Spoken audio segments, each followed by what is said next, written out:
The gentleman I'm talking to here, Greg Hobbs, is wearing a lightning shirt that you'll see in some part of the camera, and you're still working with this airplane too. Is that right, Greg? That's right. We run the Western Build Center out in Tucson, Arizona. Tucson, Arizona. Down in warm country this kind of year, isn't it? Very warm. Now, down in that part of the world, about a year ago, let's just call it a year ago, you decided that doing all of that with the airplane and keeping busy with the rest of your life just wasn't enough to fill your hours, so you decided to start an air show.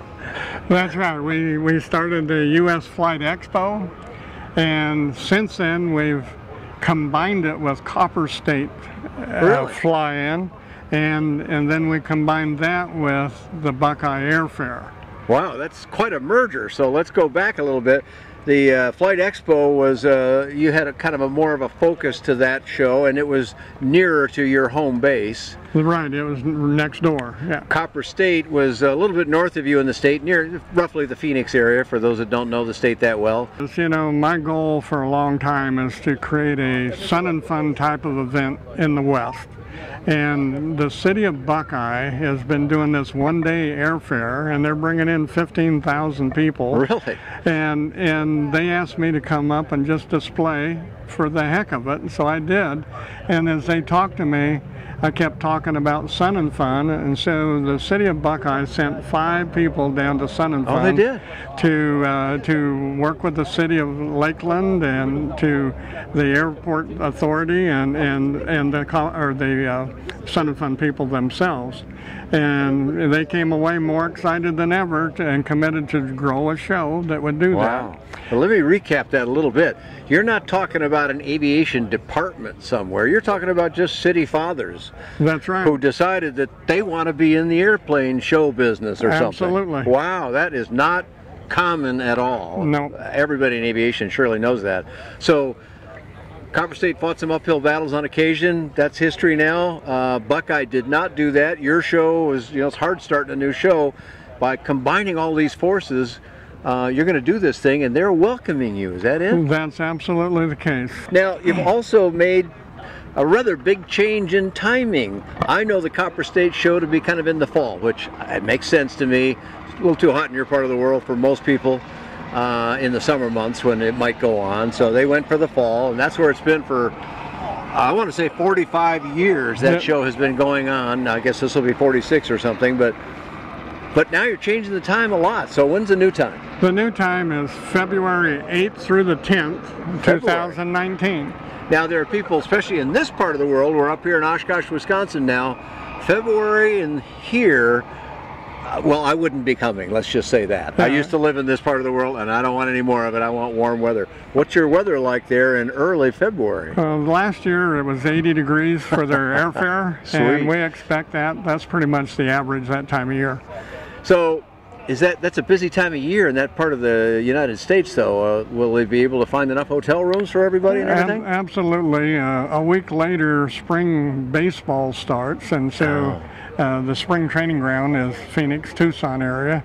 That time of the year, there's going to be plenty of room. So you picked a specific time there that you think will work out for folks that come in, so they don't have challenges to find rental cars and hotel rooms and like that. Right, and the Phoenix area is loaded with that stuff. So. Yeah, it's a huge metro area, so I'm sure they could absorb the number of people that come to a show. Buckeye is a little bit west of downtown Phoenix. It's is just that correct? A little bit south of I-10 as you're leaving Phoenix. The last part of the metro area is Buckeye. So if you were to drive from Phoenix to California, you're on the I-10 freeway.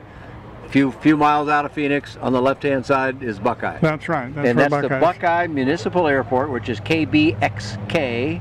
And at that show, you're going to have indoor and outdoor exhibitors? We have indoor and outdoor exhibitors. We have a 110,000 square feet hangar that's going to be our indoor area. And then they have a bunch of pads poured for hangars that haven't been built, and that's going to be the outdoor exhibit area. Oh wow, that'll be great then. So that's excellent. Tell me a little bit about the airport for pilots that might want to fly in, or vendors that want to know what kind of facilities are available there for them. It's a north-south runway, a single runway. 5,500 feet in length. Oh, wow, okay. We're also putting in a dirt runway for ultralights. Well, Buckeye Airfair, 15,000 people. I mean, there's a lot of shows. This one here is, of course, bigger than that, we all know, but many of these air events would love to have a count like that. Absolutely, and when we put Copperstate on top of it, there's going to be another 5,000 to 7,000 pilots and 500 to 600 airplanes that fly in, so it'll be a nice event. So a real good reason there for vendors, if you sell an airplane product, if you represent one, if you maintain them, all those levels of being in the business, you probably want to pay attention to this show, which is still called Copperstate, although now it's combined with some other names, but Copperstate's the name they need to remember, really. That's right, that's right. And for visitors then, if there's a lot of vendors that are interested in, then the visitors have more to look at. So that's right, and we're on schedule for 100 aviation vendors at the show. So. Excellent. Well, good for you, Greg. Let's once again do the website address for people so they know how to find you on the web. Okay, the Copperstate web address is www.copperstate.org. Okay, great. That's wonderful, Greg. We wish you all the best with that. We'll be paying attention to it. As I told you earlier when we discussed this, we're excited about the timing. Sounds to me like just about the right time. We so need a great West Coast event. That's right. You'll draw out of California. It's not that far to California. And lots of other places in the West, plus people that just want to maybe get out of the northern cold. Yeah, the Copperstate a few years back drew heavily from Southern California and from Las Vegas area. Sure, Salt Las Lake, Vegas, not that far and either. a lot from New Mexico and West Texas. Excellent. Well, we wish you all the success with it. We'll be keeping an eye on that and keep selling these Lightnings You too. bet. All right, I've been talking with Greg Hobbs. I'm Dan Johnson, and you can find lots more about what Greg is talking about, this aircraft, and lots of other affordable aviation on BuyDanJohnson.com. Thanks for talking with Greg and myself here at EAA AirVenture Oshkosh 2018.